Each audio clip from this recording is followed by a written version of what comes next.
Hola amigos, buenas tardes, ¿cómo están? Esto es En la Mira, mi nombre es Úrsula Chamochumbi, les agradezco por estar conectados con nosotros, ya saben, a través de las redes de la Coordinadora Republicana y del canal BHTV.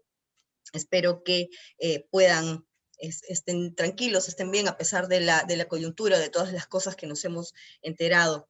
Justamente hoy queríamos traerles un tema importante, que es economía, básicamente, economía del país. La economía del país se ha visto seriamente afectada por la pandemia, no es necesario que yo se lo diga, ustedes lo saben, y ahora lo responsable para nosotros como ciudadanos es escoger este 11 de abril a un candidato que pueda garantizarnos sacar adelante al país en ese aspecto principalmente, ¿no? Entonces, quiero analizar un poco lo que nos están ofreciendo los candidatos, sobre todo algunos que, digamos que van un poco en contra de lo que se supone que tiene mayoritariamente en nuestro país. Para eso hemos invitado hoy al doctor Jorge de Lama, a quien le agradecemos por estar con nosotros esta tarde. Jorge, ¿cómo estás? Muy bien, Úrsula, encantado de estar contigo en tu programa y con todos tus seguidores. Muchas gracias. Jorge, como comentaba, bueno, sabemos pues que la situación económica del Perú es problemática, por decirlo menos, y este país es un país que cuenta con muchos recursos naturales, principalmente recursos mineros, ¿no? Entonces, preocupa cuando un candidato pretende darle la espalda a una industria como la minería, o en todo caso, sobre regularla, porque sabemos que eso trae problemas, no solamente para las comunidades que viven de estos recursos, sino también para el país, pues, ¿no? Porque finalmente estos son recursos del país. Entonces yo estaba revisando unas declaraciones del candidato Johnny Lescano, ¿no? Que propone, por ejemplo, entre otras cosas, expropiar las concesiones mineras. Tú eres una abogada especialista en minería, ¿tú podrías decirnos o comentarnos un poco si esto es posible? Sí, bueno, en primer lugar creo que para que los oyentes entiendan, porque se habla mucho de minería, pero realmente no se conoce ni cómo está regulada ni cómo está en el sector. Mayoritariamente la gente opina de minería sin conocer la minería. Entonces, lo primero que quiero pasar a explicar, si me permites, es cómo está regulada la minería en la Constitución, en la Ley Orgánica de Recursos Naturales, para luego entender qué es lo que quiere hacer Lescano, ¿ok? Eh, el artículo 66 de la Constitución dice que los recursos naturales, renovables y no renovables, son patrimonio de la nación, como tú has dicho, es propiedad de la nación, ¿no? El Estado es soberano en su aprovechamiento y por ley orgánica se fijan las condiciones de su utilización y de su otorgamiento particulares. O sea, quiere decir que en primer término son patrimonio de todos y es el Estado, como es el representante de la nación, quien determina cómo lo va a asignar, cómo se va a aprovechar y cómo van a ser los terceros, los privados, para aprovechar estos recursos, ¿no?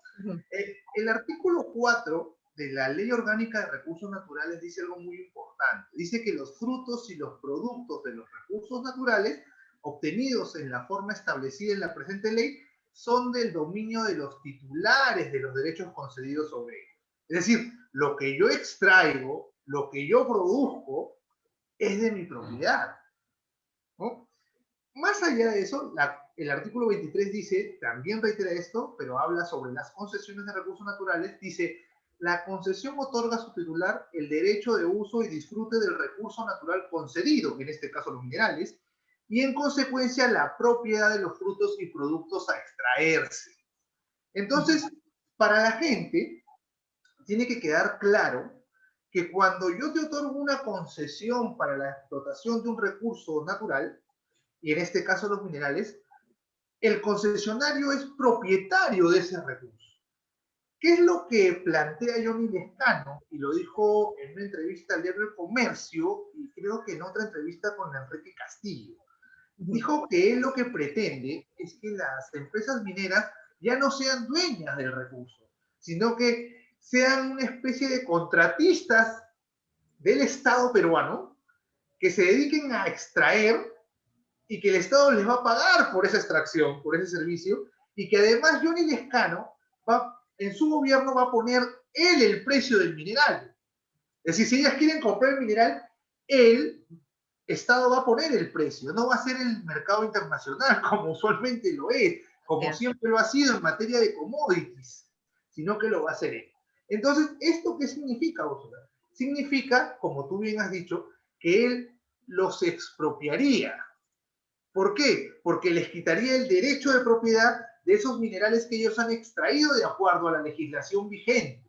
Entonces, acá hay un tema bien claro, ¿no? Esto va a paralizar definitivamente el país y la minería en general. ¿Por qué?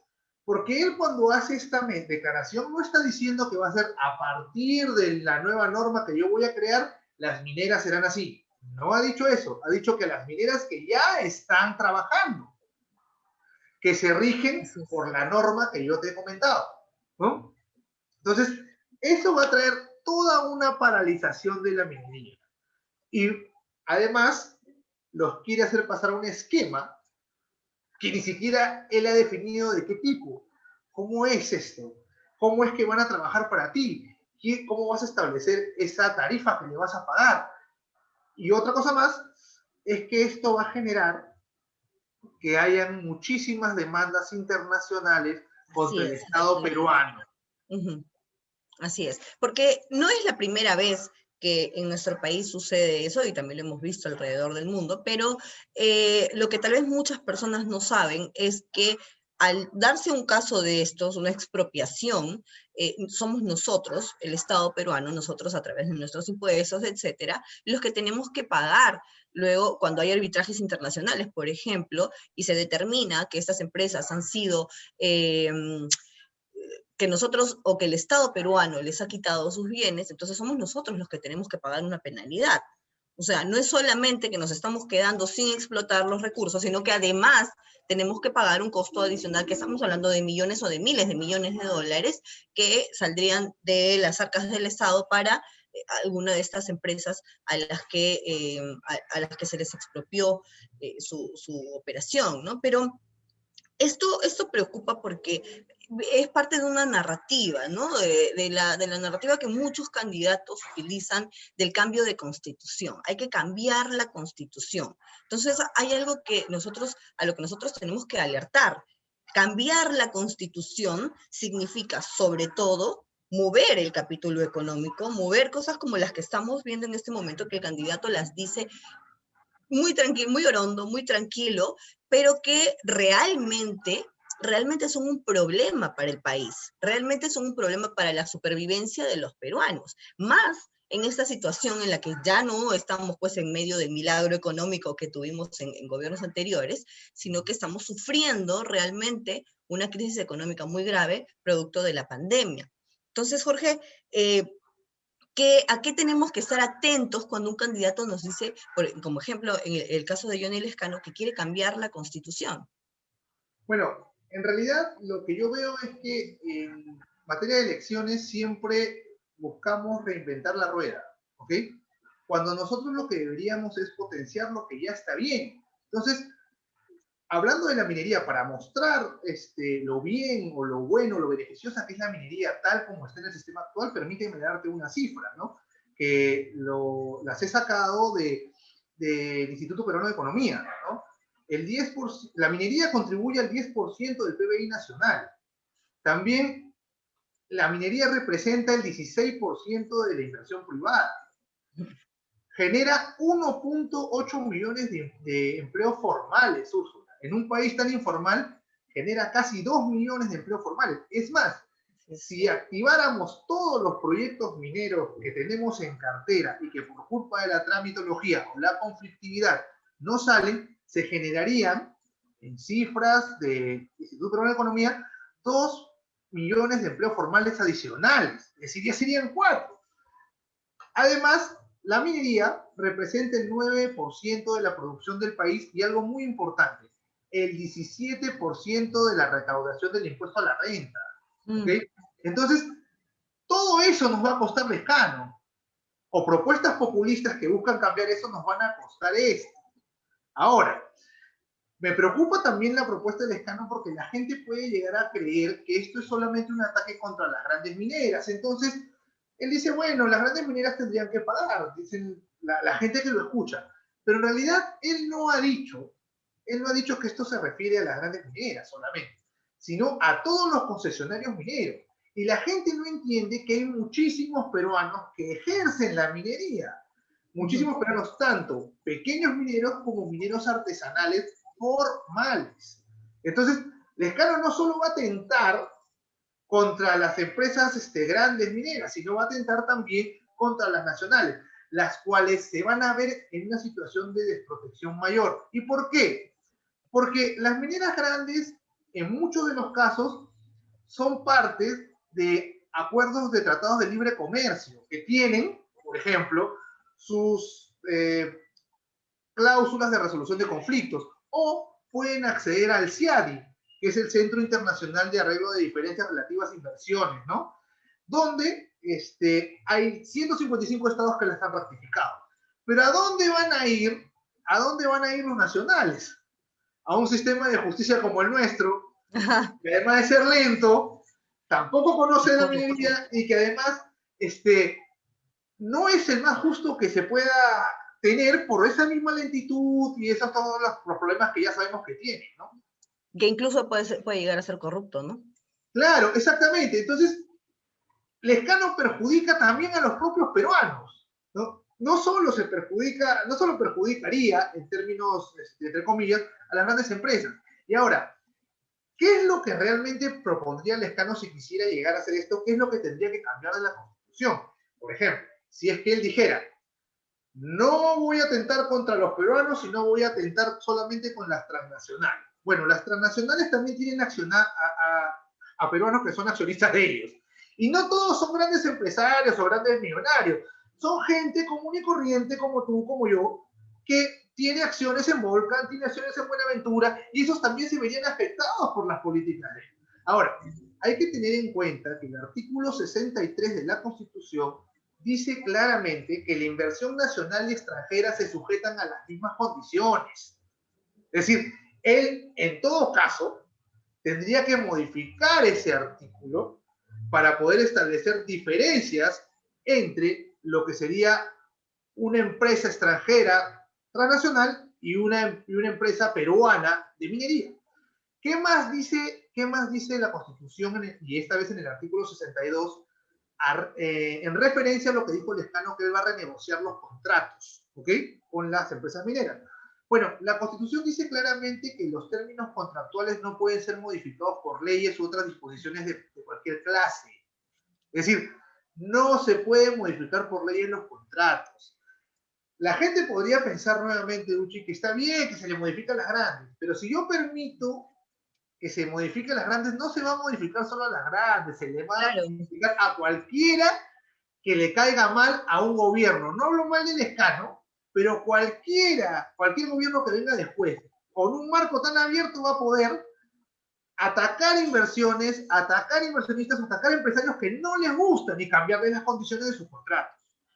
Un poco lo que ya ha pasado en otros gobiernos, ¿no? Por ejemplo, a través de la SUNAT, que cuando había una empresa o un empresario que era muy fastidioso al régimen de turno, entonces se le atacaba por ahí. Entonces, estos vacíos o estas aperturas, en este caso, de la ley permiten eso, que el gobierno pueda meterse incluso con lo que una persona piensa, con lo que una persona quiere decir, ¿no? Para atacar justamente a los que le son contrarios. Jorge, ahorita hablando de la coyuntura actual, ¿no? Sabemos que el precio del cobre está muy alto a nivel mundial. Nosotros estamos perdiendo una oportunidad ahí con todos los proyectos que tenemos estacionados y que no se mueven.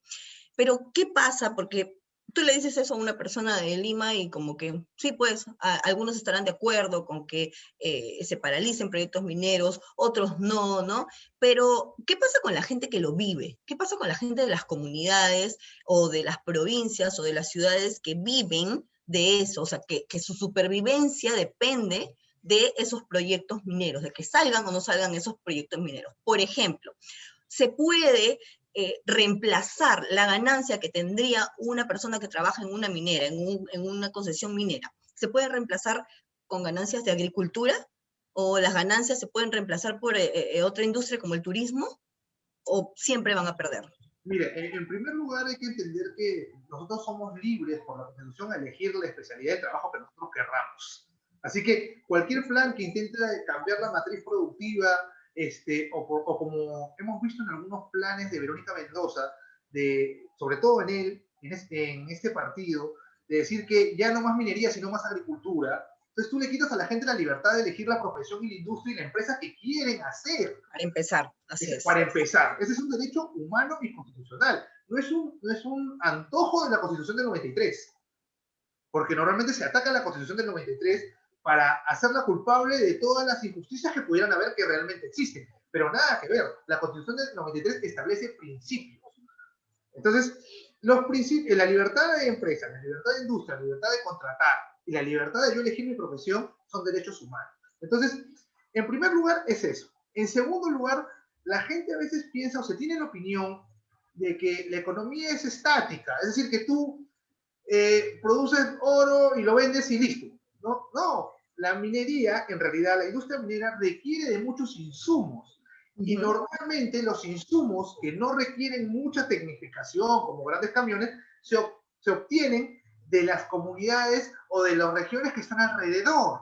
Es más, ya hay experiencias de mineras que están contratando como proveedores solo a gente de la zona. Entonces, ¿qué se genera allí? Un dinamismo económico que beneficia a la gente de la zona. Entonces, cuando tú quieres reemplazar eso, a medida, planificándolo desde el Estado, lo que estás realmente haciendo es comunismo. Y todo lo que uno sabe del comunismo es que el ser humano no tiene la capacidad de planificar lo que el otro va a hacer, porque eso en realidad te falla porque no tienes en la cabeza todas las posibilidades. Entonces empiezas a limitar las libertades de las personas. Ese es el primero, es negarle a las personas el desarrollo que ellos quieran elegir. Es negar y es paralizar todas aquellas redes económicas, de trabajo, comerciales que se están generando a partir de proyectos que ya se establecieron y que ya generaron cadenas de desarrollo y cadenas de valor. Entonces, eso es lo que no se toma en cuenta. Exactamente, cuando se desalienta la inversión, por ejemplo, cuando hay muchos conflictos sociales, ¿no? Los que pierden básicamente son las personas que están ahí, lo hemos visto en muchísimas ocasiones, por ejemplo, Cajamarca es un ejemplo clarísimo, ¿no? Es el ejemplo claro de un mendigo sentado en un banco de oro.